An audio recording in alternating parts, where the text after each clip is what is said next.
Hi, I'm Dheeraj. I'll presenting a work on action that's sound. Before I start, let's listen to this audio. After listening to this clip, all of us will agree that someone opened a can bottle and poured a fizzy drink into a glass. We are able to extract such large amount of information just from 5-second audio clip. Let's look at what we used as input in robot learning. We have used visual input to do various tasks, for example grasping objects on tabletop environment or to do navigation through forest. Haptics has also been used in robotics for assistive clothing or collecting demonstration for imitation learning. Recently, there have been works that have looked for sound, for instance classifying object or estimating the material being scooped from tray. However, all of these methods operate on very restricted set of objects. But we have seen that in other modalities, in order to truly learn rich representation, we often need hundreds of thousands of interactions on diverse set of objects.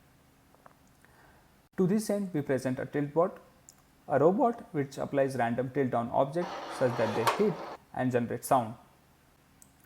For tilt bot, we used commercially available Sawyer robot. We mounted a tray on top of it. So what are we storing over here? We store the visual data which is coming from camera. We store the sound information from 4 microphones attached on each side of the tray.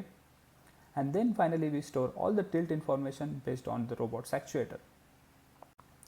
So this is an example of images and the sound we capture in this dataset.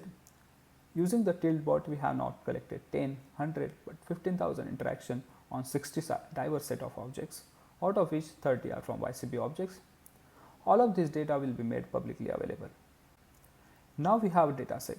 So let's look at what all we can do using this data. The simplest thing that comes to mind is object classification, in which given the audio generated by an object, we want to figure out which class object belongs to. To do this, we first encode the sound information into an encoder and then try to learn a classifier on top of it. This is actually a hard task because if you randomly select a class, the accuracy you get is only 1.67%. However, once you try to use audio, you get a performance of 76%.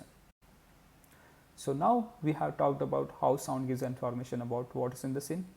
Now let's look at how sound gives information about what action was being applied in the scene. As this task also depends on the initial location of object, we also provide static image of a tray alongside with the produced audio as an input.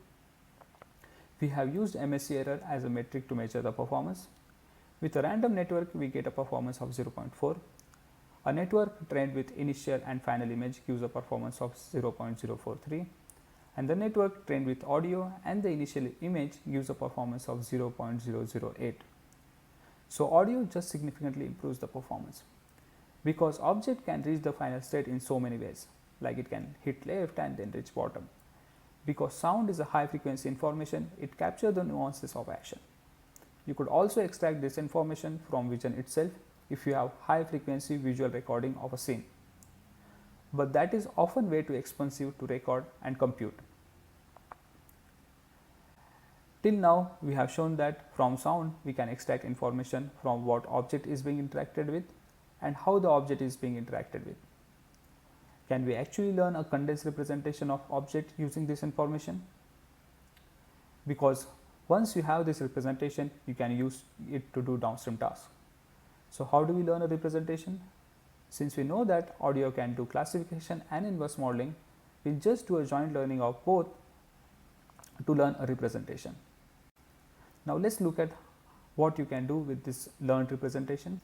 The task that we performed is forward model learning, in which given the object current location and action performed by a robot, we want to figure out where the object will end up after t time step. In addition to that, we also provide randomly sampled audio encoding for the object.